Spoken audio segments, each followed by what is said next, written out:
I am your third representative from the military-industrial complex. I'm a full-time contractor for the Department of Defense. And I was thinking to myself, what does open defense look like? I've seen what open government looks like from a lot of the presentations here and from a lot of what you see on Twitter or on Facebook. But defense is a bit different. You see it from, right now, like a defense.gov, you see it from a public image, a public news dissemination angle. And as a communicator, I work in a public affairs office, so if you've had any interaction with public affairs, this is going to be old news to you. You can kind of mentally clock out. But next slide, please. I thought there should be three overarching major rules of open defense. And this is from a trench level ground up. A lot of the other presentations here have been systematic. You know, this is how we bring, whoops. This is how we, am I talking loud enough? Okay. This is how we bring everything down onto the people. This is how the big system works. And this is more of, this is how you make it work from the ground up. Make the unknown known. These words like the semantic web, the metadata, it gives us the warm fuzzies. We know what we're talking about. We know how to communicate that stuff to each other. You say that to a Marine Corps colonel, and he's going to look at you funny. It's not going to really make sense to him unless he's, hip and new. Same thing with a general, or same thing with an SCS. They might get it, they might not, but plain language does work there.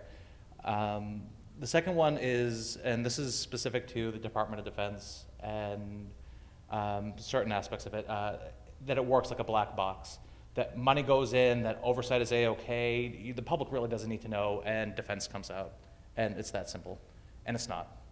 And the third rule should be to embrace security and oversight. There's classification guidelines, there's policy, there's, even if it's not fully formed, even if it's not complete, even if the social media policy hasn't quite gotten all its T's crossed and I's dotted, there's very explicit security guidelines. There's a very specific information dissemination guidelines, and those should be followed.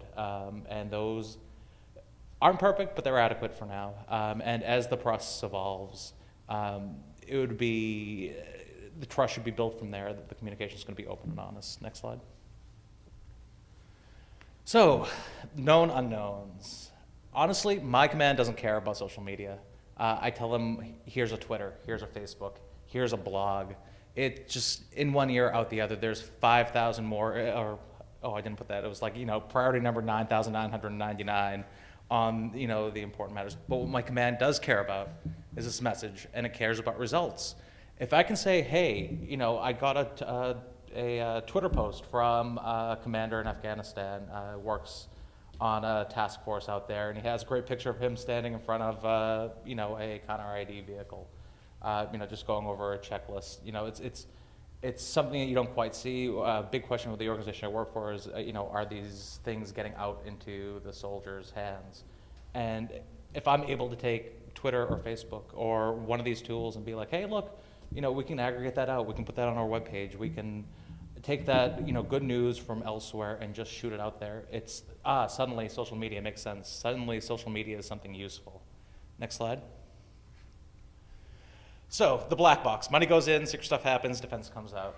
And that's more or less what you get. You look at defense.gov. Oh, by the way, I forgot the disclaimer. This in no way represents.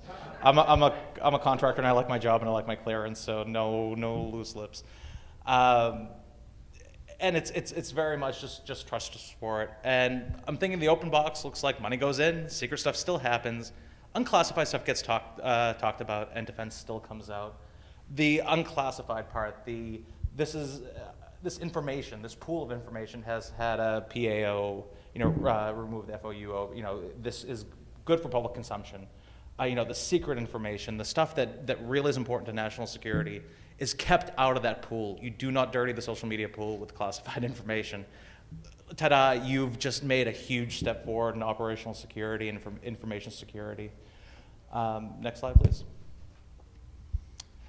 I heart OPSEC. It's really the rules and regulations that stand now have guided, the in the trenches kind of, here's what we're going to talk about, here's what we're going to say, I'm sorry, but we cannot talk about this. classification guidelines, oversight, and authority work. If they didn't work, they wouldn't be there. You wouldn't have a security officer. You wouldn't have these elements already in place. It's a new platform, but it doesn't necessitate a completely new structure to operate currently. If you're talking about big systemic changes, like many of you were talking about here, of course that'll require commensurate policy changes. But if you're talking about the actual heading out there and engaging with the public, you can do that now. You can do that now. You can do it within the policy that you have now. Fear of discussing unclassified information with the public isn't security. Do we really need to talk about this? Or I don't know. I don't feel comfortable about this. And it's like, okay, why is it unclassified? Why did you give it to the PAO? Why did you have them remove that? Some of our more engaging, interesting stories that really made people understand what our organization does were almost stymied in the security process. And it wasn't, they weren't removing sensitive information. It was just uncomfortable saying anything. It was being so comfortable in that black box that any explanation was the wrong thing. The enemy could be watching. I'm like, really? I think that, I'm trying to remember a specific example, but I think it was whether it was Iraq or Afghanistan, about something very, very, very, very general.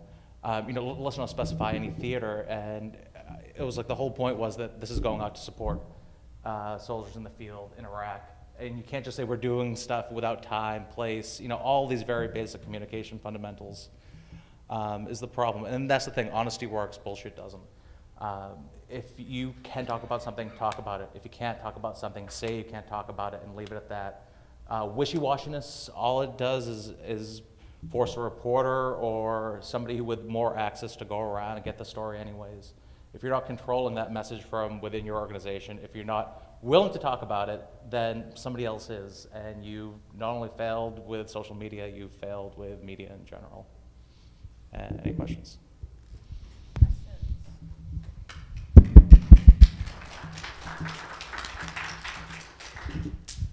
Oh, thank God.